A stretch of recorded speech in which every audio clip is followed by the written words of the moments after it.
YouTube அன்பர்களுக்கு அன்பு வணக்கம். இன்று நாம் ஏகே அரசியல் களத்தில் காண இருப்பது இந்திய தேர்தல் ஆணையத்தின் தற்போதைய வேலை என்ன, அவர்கள் செய்ய வேண்டிய முக்கியமான வேலை என்ன, இதை பற்றி ஒரு சிறிய அலசல்.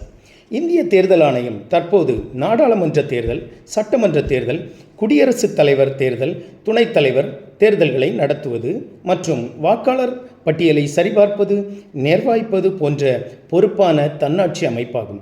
இது இந்திய அரசியல் அமைப்பின் பிரிவு 324 கீழ் செயல்படுவது. ஆனால் தேர்தல் ஆணையம் மிக முக்கியமான வேலை என்னவென்றால், நம் நாடு வளரும்போது சட்டங்கள் கடுமையாக்கப்பட வேண்டும்.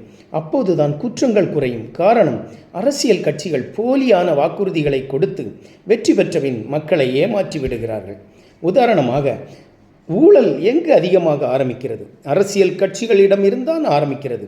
அதன் காரணமாக அரசியல் கட்சிகள் தான் கொள்கைகளை, வாக்குறுதிகளை முதலில் தேர்தல் ஆணையத்திடம் பதிவு செய்யப்பட வேண்டும்.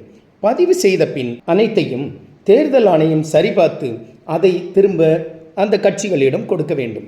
எப்படி தேர்தல் ஆணையம் அதை நடைமுறைப்படுத்த வேண்டும்? இது மக்களின் வளர்ச்சிக்கு தேவைதானா? நாட்டின் வளர்ச்சிக்கு தேவைதானா? இது தொகுதி மேம்பாட்டுக்கு தேவைதானா என்பதை முடிவு செய்து அவர்கள் அதை சரிபார்த்து அந்த அரசியல் கட்சிகளிடம் கொடுக்க வேண்டும்.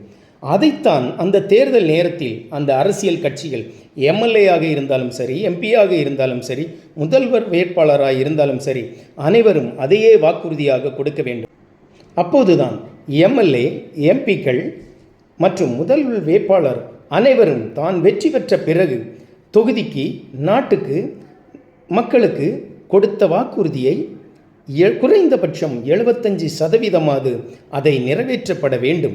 அப்படி நிறைவேற்றப்படாவிடில் தேர்தல் ஆணையம் அக்கட்சியில் உள்ள எம்எல்ஏ, எம்பிக்கள், முதல்வர் வேட்பாளராக இருந்தாலும் சரி, அவர்களை அடுத்த முறை போட்டியிட முடியாதவாறு தகுதி நீக்கம் செய்யப்பட வேண்டும். அப்போதுதான் போலி வாக்குறுதிகளை மக்களுக்கு கொடுக்க மாட்டார்கள். அப்போதுதான் நாமும், நம் தொகுதியும், நம் நாடும் வளர்ச்சி அடையும். இதை தேர்தல் ஆணையம் கருத்தில் கொண்டு இதை நிறைவேற்றப்பட வேண்டும் என்பதை மக்கள் கோரிக்கையாக வைக்கிறார்கள். நன்றி, வணக்கம்.